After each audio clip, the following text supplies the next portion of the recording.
Et salut tout le monde, c'est Passion Car Spotting. Aujourd'hui, on se retrouve pour une nouvelle vidéo YouTube Car Spotting à Obernai, la deuxième partie, petit Maserati Levante Trofeo.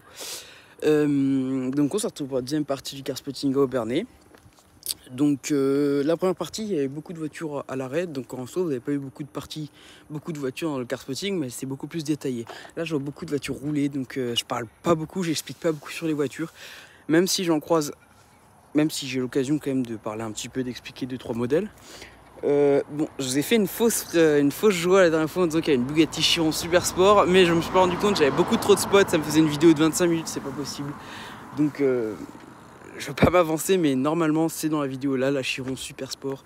Hein, ça dure pas longtemps, ça dure 20 secondes, mais je la vois passer, j'étais vraiment très choqué. Et donc voilà. Mais sinon, il y a toujours des petites pépites à Obernai, donc je vais vous filmer ça, et puis vous inquiétez pas, hein, je pense que les Car Spotting à Obernai, ça sera au moins en 5 voire 6 parties. Même si ça fait que 2 semaines que je suis là, il me reste 3 semaines et je pense que le plus lourd est à venir. Donc j'espère avoir des petites pépites et n'hésitez toujours pas à me dire si vous kiffez la vidéo et bon visionnage.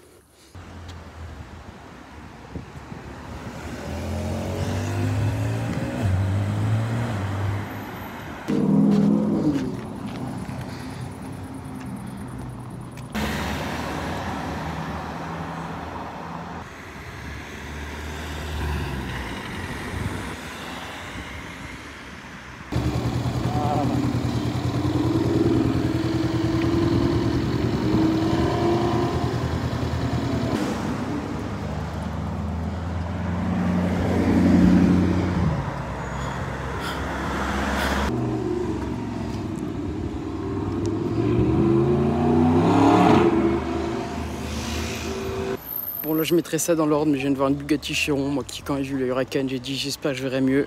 Bon bah voilà, c'est fait. Bon par contre j'avais dit que voir un meilleur spot qu'une Huracan Evo ça serait facile, voir un meilleur spot qu'une Bugatti Chiron 300 plus c'est impossible clairement. Donc là j'ai mon spot du mois et mon spot du moment au Obernai, je suis content et j'espère qu'on verra quand même des dingueries et pourquoi pas d'autres hypercars vu que ce sera la première hypercar du mois.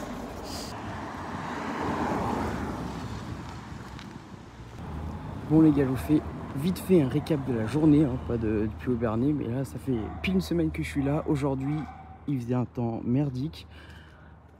J'ai vu Audi R8 V8 RS6, ça faisait 1 heure que je potais, il n'y avait rien, j'ai vu les deux là. 2 minutes plus tard, Bugatti Chiron 300 plus. Là il pleut, ça fait 3 heures qu'il pleut à mort. Et là clairement je suis ressorti juste pour me promener, je me suis dit les voitures c'est mort, il fait pas beau, et regardez le sol est gras.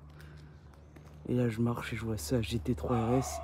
Bon, je sais pas si je le dis souvent dans les vidéos, mais moi je suis un amoureux de Porsche, surtout depuis la génération 991. Et là tu tombes là sur une petite GT3 RS 991. Ceux qui me suivent depuis longtemps, enfin vous savez qu'à Noël je travaillais au Obernai, j'ai fait du spotting et celle-là je l'avais vue.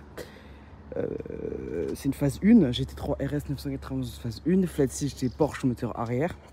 J'ai plus la puissance en tête. Mais bon, config classique, grise, le gros aileron de la GT3 RS, elle n'a pas le pack Veissar parce qu'elle n'a pas le toit carbone, l'aileron carbone. Elle a les belles jantes, un peu satin, avec les étriers jaunes, je le répète à chaque fois chez Porsche, et étriers carbone céramique. Ensuite tu continues, bon comme je le disais, quand c'est une GT, tu as les arceaux. Même sur certaines, c'est une option. Et sur une GT3 RS, tu as les arceaux de base, donc cette aération à l'avant. Tout ce pare-choc là-bas en plastique. Et ça a un rôle sur l'aérodynamisme de la voiture important, même si comme ça on se dit que c'est pas très esthétique, même si j'aime bien. Les petites aérations là, aérodynamisme encore. Ça permet de refroidir les freins. Le logo Porsche qui est un autocollant. Pourquoi? Pour le poids, alors c'est juste une excuse en vrai, mais c'est pour le poids, c'est des aérations typiques. C'est gros siège baquet GT3 RS avec des harnais, siège Alcantara. Et puis vous voulez quoi de plus? Volant Alcantara avec le détail jaune à midi.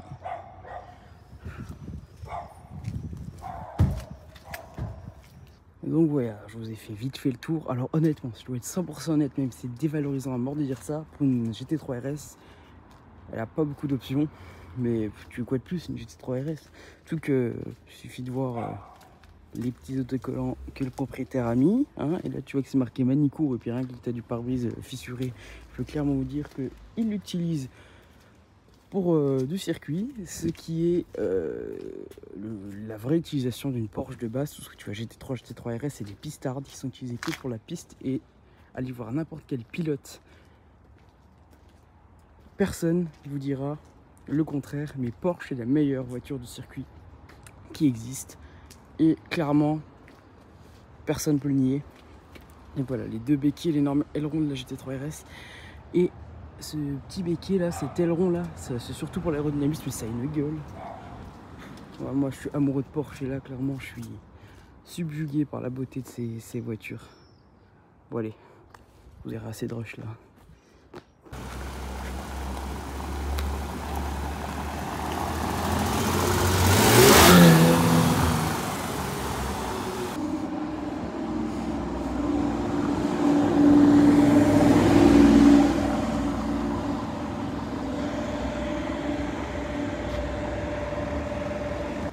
Bon, je me promenais tranquillement, j'étais en repos aujourd'hui et je fais les petits tours de concession parce que des fois c'est sympa. Et puis aujourd'hui ça paye. Je l'avais déjà fait mercredi dernier parce que c'était calme, et chez BMW j'ai déjà vu la M6 orange.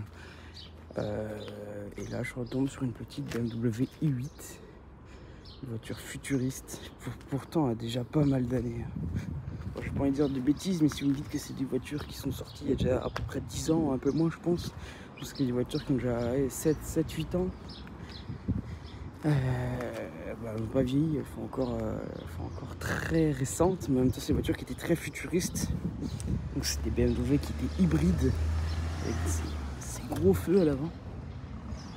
On voit qu'elle n'a pas de grille, elle a cette énorme aération là. Donc ça c'est pour l'électrique. Elle a les portes papillons, donc les portes qui se montent. Elle a un très bel intérieur, un peu crème. Pour l'intérieur, bon, c'est l'intérieur des anciennes générations de belles BMW. Cette aération là, qui est impressionnante je trouve. On peut voir tous les flux d'air qui passaient par là. Elle est mal garée à l'arrière pour la filmer comme beaucoup de fois. Pour voir là cette arrière, à la limite les derrière, vu comme ça je suis pas très fan. Pourtant d'habitude j'adore, mais là je suis pas fan. Ces feux là qui sont dessinés de cette manière là. Vous voyez qu'il y a la partie rouge et là la partie blanche aussi, les feux, hein, donc ils sont joliment dessinés. Donc là je dis il y a la petite trappe à électrique, et à l'arrière on peut voir la trappe à essence, ou inversement, mais ce serait plus logique que la trappe à essence soit derrière. Et regardez cette partie que j'adore là, c'est impressionnant. Cette partie en vert là se termine comme ça. J'essaie de mettre le grand angle pour que vous voyez quand même. Et voilà. Donc voilà. Ah, je vais me mettre derrière là-bas pour vous filmer l'arrière vite fait. Bon voilà.